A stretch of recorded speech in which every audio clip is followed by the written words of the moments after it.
guys, it's me, Inane Innovations, and for today's video, I am doing a pattern for my Redbubble shop, and I am doing a winter themed pattern, and I thought, what better to represent winter than hot chocolate? There's nothing nicer than coming home on a winter day, especially if when you're younger and you are outside going sliding or playing in the snow, and you go into a nice warm cup of hot chocolate. That is one of my favorite things about the winter time, and I figured why not draw a pattern for hot chocolate.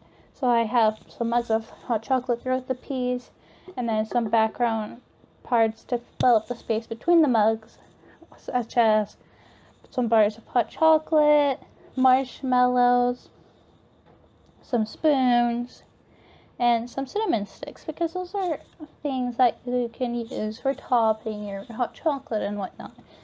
Or you can just have it as a regular mug of hot chocolate. So the mugs for most of the cups of hot chocolate are clear, and they are in kind of different styles, and the mugs have different, the hot chocolates have different toppings.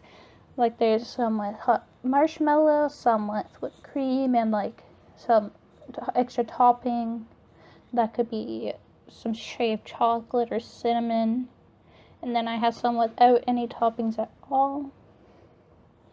And in order to make this video and pattern, I went off of Bailey J's video from her Skillshare collab, where she shows us how to do a side-by-side tiling or a staggered tiling.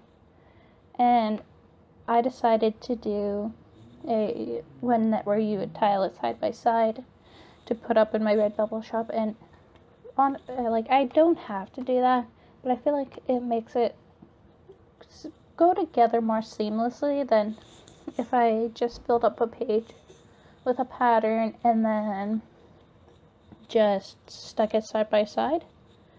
But it would make it a lot easier because I'm not the best at cutting pages in half. Sometimes it often looks very jagged, but I feel like I did pretty good this time, and then I had a lot of fun working on this.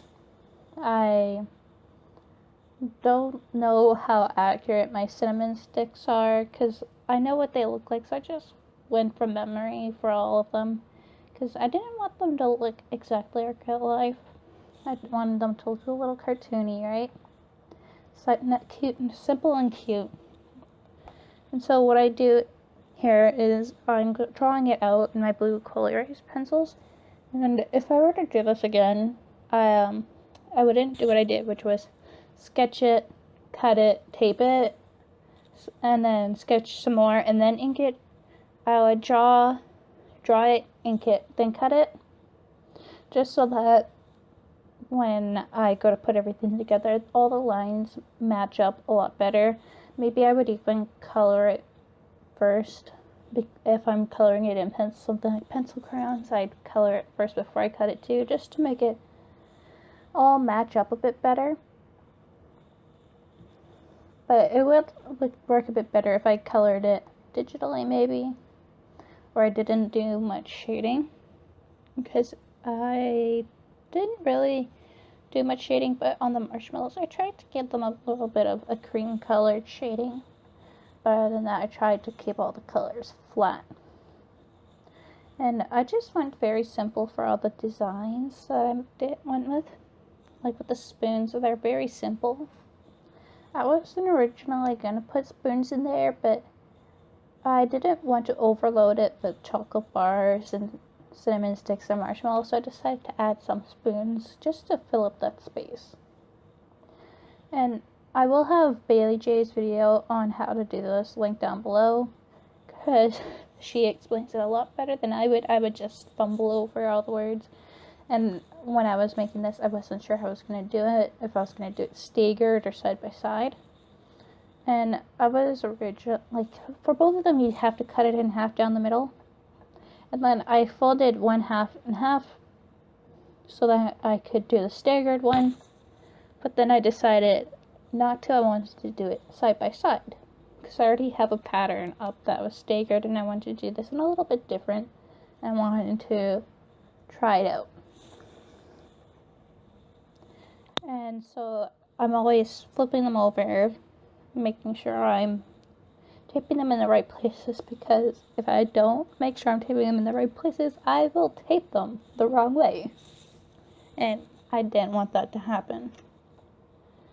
But if I did, it would be easy to just kind of take it apart and fix it. And once you tape all the pieces together in the way to make the pattern, you can see that there's all this extra white space where before you cut it, it doesn't look like there's so much white space. And that's why another reason why I like doing this effect way to tile it, where you cut it and fill in the white space, just so that your pattern will look a little bit more full and not so sparse and empty when you go to tile it.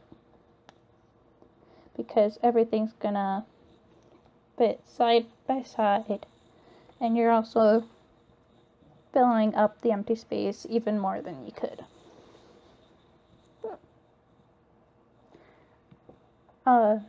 When I go to scan it and print it onto a better paper, my printer decides to print it smaller, and so it's not going to be the same size, as you'll see later. And I decided, instead of putting it on white, I wanted to have it on a different colored background to make it stand out a bit more, especially with the marshmallows, because they would just be black lines on a white background, unless I gave them some gray shading and stuff. So I debated whether it would look better on a blue paper or a green paper, and these are just kind of color paper that is regular printer paper, just different colors, I guess. So I wound up going with this light green one, and I really like how it turned out. Overnight, while I was working on it, when I was taking a break from working on it, I guess there was a wet spot on the back, and so the paper was a little puckered and lumpy. It's not exactly flat, and it didn't look too bad, but you can kind of see when I scanned it. But when I went to put it up on my Redbubble shop, in the end, it doesn't look too bad. And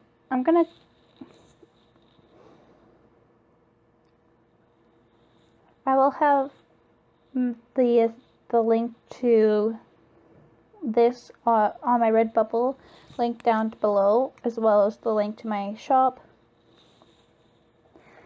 And there's not much else to say, and I'll put down, and I've been using my Prismacolor Scholar pencil crayons. I don't have the Premiers yet, so I just use the Scholars, which work pretty fine for me, and my Micron pen and Prismacolor Col-erase pencil crayons. And I'm gonna go ahead and leave off here before I ramble for too long.